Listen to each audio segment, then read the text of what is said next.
Or, like you've heard my colleagues do on this panel, it's Donald Trump, baby. Yep. It's all about Donald Trump, right? The old pivot. We're not going to talk about what's going on in Somalia and not going to talk about what's going on in Minnesota with this massive fraud scandal. We're going to talk about Donald Trump.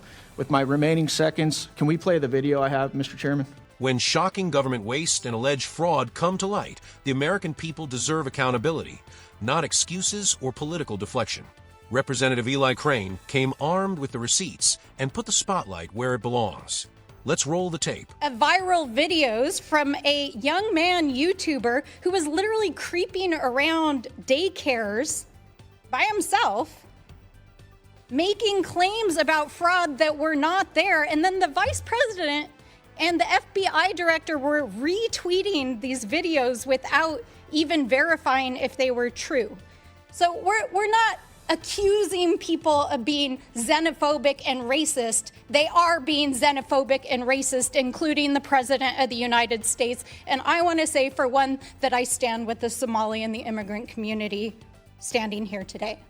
Mr. Hudson, are you just hearing from Republicans on this, or are Democrat constituents like, oh my God, I'm struggling to put my kids in school, struggling to make ends meet, and my tax dollars are being robbed by people, and then they're sending it all over the place, and this is complete fraud. What is going on, and why hasn't anything been done about it? I'll give you a personal example. So my family, my in-laws in particular, are politically diverse. A lot of them vote for Democrats, and they're fairly apolitical. They're not like me, all plugged in. And so I kind of use them as a bellwether for what the people are thinking. Across the board, everybody is upset about this fraud. And I'm guessing when you guys bring this up, whether it's to the Waltz administration, whether it's to the AG, the number one thing that comes back at you is you're a racist, you're a white supremacist, or you're an Islamophobe. As we've seen Governor Waltz now trying to answer for these questions, he's doing it at the national level. Do you guys hear the same thing at the state level as well? Yes, absolutely. They always pivot to the divisive. As I stated in my opening statement, it's diversion, right? We're going to talk about personalities. We're going to talk about partisan politics. We're going to find some way to get people yelling at each other rather than looking at the problem. Or, like you've heard my colleagues do on this panel, it's Donald Trump, baby. Yep. It's all about Donald Trump, right? The old pivot. We're not going to talk about what's going on in Somalia and not going to talk about what's going on in Minnesota with this massive fraud scandal. We're going to talk about Donald Trump. With my remaining seconds, can we play the video I have, Mr. Chairman? horta aad iyo aadaan ugu faraxsanahay in maanta safaari aan soo gaarnay sida dadka badan ay u og yihiin ciyaalkeena yaryar ilaa iyo number la eg 20 milyan oo ciyaal iskooley ah waxay cuntadooda ka helaan iskoolka kaliya marka waxaan fursad u helnay in aan sharci soo gudbino oo la dhahayo Meals Act oo u fududeynayo in waqtigaanay pandemic aan ku jirno oo dhalinyarada iskoolka aynan joogin oo guryahooda ay joogaan aynan gaajoonin oo familkoodi wili ay fursad u helaan in cunto ay helaan oo meelo qaarkood laga qaybinayo ay cuntada ka soo qaadan karaan marka aadaan ugu mahad celinayaa safari in ay tahay meelaha city oo diyaarinayo cunto maalin kasto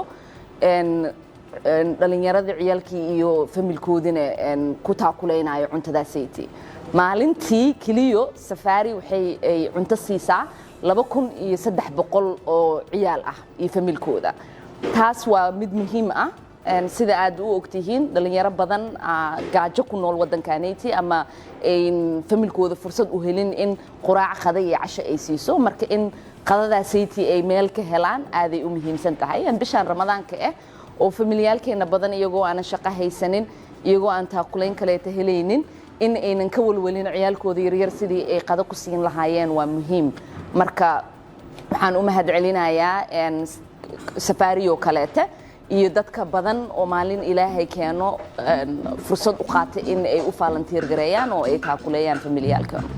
One thing that is so alarming is the reporting that many of these fraudulent companies are then donating the stolen money back to the same Democrats that are protecting them and advocate for these very programs. Is that correct, Mr. Hudson? I would agree with that statement.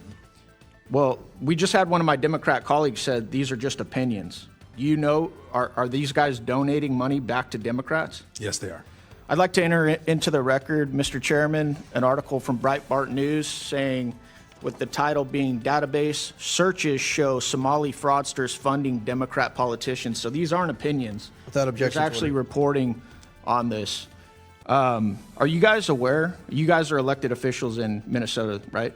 Are you guys aware of the reporting that some of the stolen money is getting funneled back to the Islamic terror group Al-Shabaab in Somalia? Mr. Robbins. Yes, sir. And we have evidence of it going back as far as 2012, where a man was convicted of sending $21,000 to Al-Shabaab. In 2011, 2 Minnesota women were convicted of sending money to different groups. Let's break down the explosive moments that just unfolded in committee.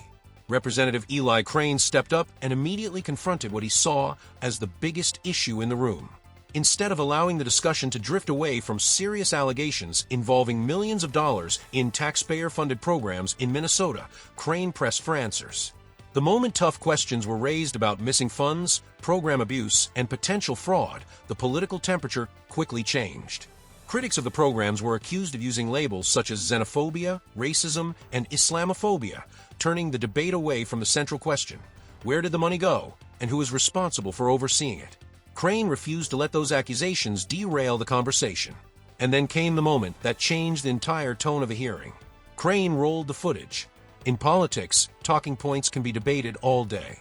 But when video evidence enters the room, the conversation can take a very different turn. What had been a loud and heated exchange suddenly became much quieter as the footage was presented.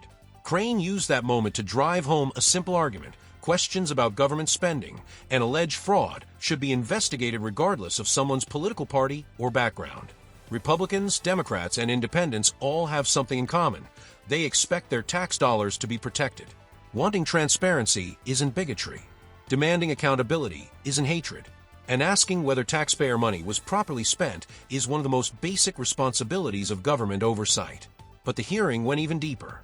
Questions were also raised about whether money connected to allegedly fraudulent operations may have found its way into political fundraising networks. Those are serious allegations, and if substantiated, they deserve a thorough investigation, not political excuses. The discussion also touched on broader concerns about oversight and the possibility that weaknesses in government programs could allow funds to move through international networks or potentially reach extremist organizations. That takes the issue beyond ordinary bureaucratic mismanagement. It raises a much bigger question about national security, accountability, and whether government agencies are doing enough to track where public money ultimately ends up. Government assistance programs are supposed to help people who genuinely need support. That requires strong oversight, transparency, and safeguards against abuse. Because when oversight fails, taxpayers pay the price. And when legitimate questions are dismissed instead of answered, public trust suffers. That's why moments like this matter. Regardless of your politics, Americans deserve to know how their money is being spent, whether safeguards are working, and what happens when those safeguards fail. If you believe government should be transparent, taxpayer dollars should be protected, and serious allegations deserve serious investigation, make sure to subscribe for more political commentary and hearing breakdowns. And now I want to hear from you. What did you think about Eli Crane's confrontation and the evidence presented during this hearing? Drop your thoughts in the comments, hit the like button, and I'll see you in the next video.